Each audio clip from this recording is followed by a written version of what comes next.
Hello and welcome to SAE Tomorrow Today Unplugged. I'm your host, Grayson Brulte. Today, we are on the cusp of one of the largest transformations in aerospace since the introduction of the jet engine. The jet engine first entered service on May 2nd, 1952, under the operations of the British Overseas Airways Corporation on a flight from London to Johannesburg, South Africa. May 2nd, 1952 was the first jet engine flight. While May 2nd, 1952 marked the first time the jet engine entered commercial service, it was not until 6 years later when Pan Am under Juan Trippe added the Boeing 707 to commercial service, marking the true beginning of the jet age with a flight from New York to Paris. That flight took 8 hours. New York to Paris on the Boeing 707 took 8 hours. Prior to that, a piston-powered plane such as the Lockheed Constellation or the Douglas DC-7 would take anywhere between 14 to 16 hours, depending on weather, routing, and stops. That's right, stops. In the old days, planes had to stop. The jet engine, it eliminated all the needs to stop. They were either stopping in Newfoundland or Ireland, and that cut the time in half to fly across the Atlantic to Paris in half. Not much has changed since 1952 in terms of speed. Today, if you were to go book a flight on United, Delta, Air France, British Airways, name your favorite airline, it takes anywhere between 7 to 8 hours to fly from New York to Paris. Just a tad bit faster than when the jet engine first entered commercial service in 1952. That was 72 years ago. That's right. 72 years ago. Let that set in for a moment. Not much has changed in commercial aviation over the last 72 years in terms of speed from getting to New York to Paris. Outside the Concorde, little controversial, but the Concorde was able to do it in 3 hours and 30 minutes, half the time of a commercial jet aircraft. Unfortunately, the Concorde never truly took off as maintenance was very expensive. Ticket prices were extremely high, limiting demand. In the fuel burn, ready for this one? It was more than 4 times the amount of fuel per passenger when compared to a traditional jet aircraft. Then what happened? You might have thought environmental. It was actually a lack of manufacturer support. They were no longer going to support it. And so that led both British Airways and Air France to fully retire the Concorde in October 2023. Marking the end of supersonic passenger service. That looks to change today. We're in 2025, and that's potentially could change. It's only been 2 years since the Concorde's been shut down, if you can believe that or not. Because companies such as Boom are looking to commercialize and introduce supersonic aircrafts into service beginning in 2029. While supersonic jets are for long-haul flights, eVTOLs, which are catching on, are designed for short flights, sub 150 miles, and they are now beginning the process of commercializing service. A few weeks ago, Joby Aviation announced that the company successfully completed a series of piloted vertical takeoff and landing wing-borne flights in Dubai, marking the start of its commercial market readiness efforts in the United Arab Emirates. This is the first step for Joby towards commercializing eVTOLs in the region, with commercial service slated to begin in 2026. Here's the big part, with paying passengers. Will 2026 mark the era of eVTOLs? If and when Joby is able to achieve their 2026 goal, will other countries and regions follow and look to partner with eVTOL companies in an effort to accelerate the adoption of this technology? Will international airlines look to accelerate their very publicly stated partnerships with eVTOL manufacturers Joby and Archer Aviation? If the airlines do indeed accelerate their partnerships, how long until eVTOLs are brought into their networks and integrated with traditional booking process? When do we get to the point where if you go on United.com or Delta.com and you book a flight, perhaps with a transfer sub 150 miles, you're an eVTOL? Then, okay, think about this. Will the eVTOL pilots be traditional airline pilots? Pilots are very important. Or will they be specially trained pilots? Will they go to a Joby Academy? Will they go to an Archer Academy? Will they go to a government-funded academy to learn? Or could these pilots potentially come from the military and have drone pilot experience? Because let's get some facts. The military has been a very good pathway for hiring pilots for commercial aviation.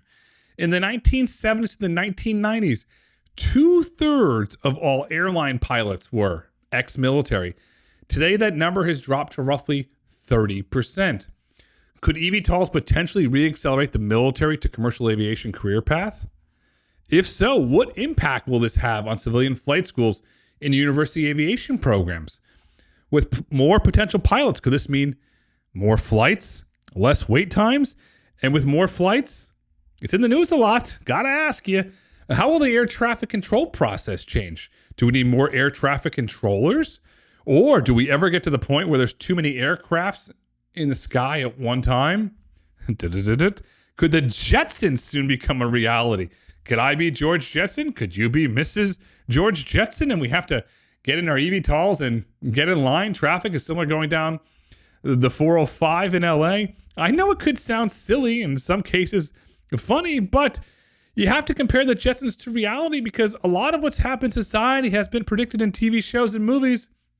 Most common example, look at The Simpsons and all the predictions they have. After all, you never know. Writers have great imaginations, as we all do. But what we do know today is that how we move in the air is changing, and that change is only going to accelerate. It's not just moving us humans around. Goods are going to soon move around in the skies, and they are today. Drones are taking to the skies every single day, delivering goods and even hot coffee in some cases. Yes, you heard that right. Hot coffee can be delivered in a drone. How great is that? You wake up, I have no coffee beans. Oh no, I got to put my clothes on and go to the coffee shop. No, I'm going to tell you a funny line that you've heard a million times. There's an app for that. Open the app, have the coffee delivered. It's great. You don't even have to get out of your pajamas. And we all love pajamas. I do too. Pretty much anything, including coffee. But I have to have the caveat, and I'm putting my legal hat on, that is legal, can be delivered by a drone today if it weighs under 10 pounds. As drones scale and more Amazon and Walmart packages begin to arrive in our homes via drone, will we end up running into a noise pollution issue? Just like cars and trucks, drones make noise. They don't have engines in the traditional sense. They have turbines. They make noise. What noise is more tolerable for a community? Drones or cars and trucks? What do you think?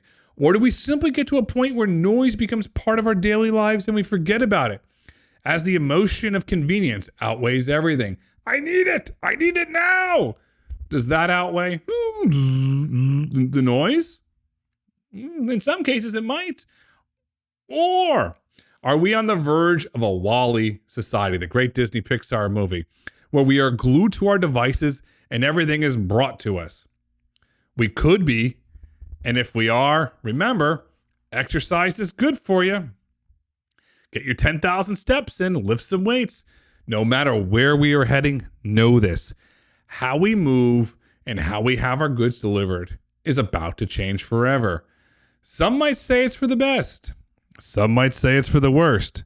And some might not have an opinion yet. But I say, hey, why not keep an open mind? Why not try new technologies and see what you like? Form your own opinions. Learn from others.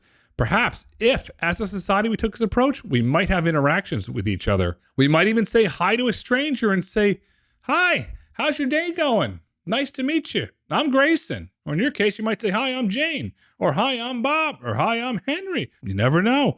No matter what happens, though, one thing is for certain. The jet age ushered in the growth of travel. Jets gave us the ability to see the world, explore, learn new cultures, try new things, and see things with our own eyes. eVTOLs will give us the ability to not sit in traffic. That is, if the skies above us do not get too crowded. We don't want traffic.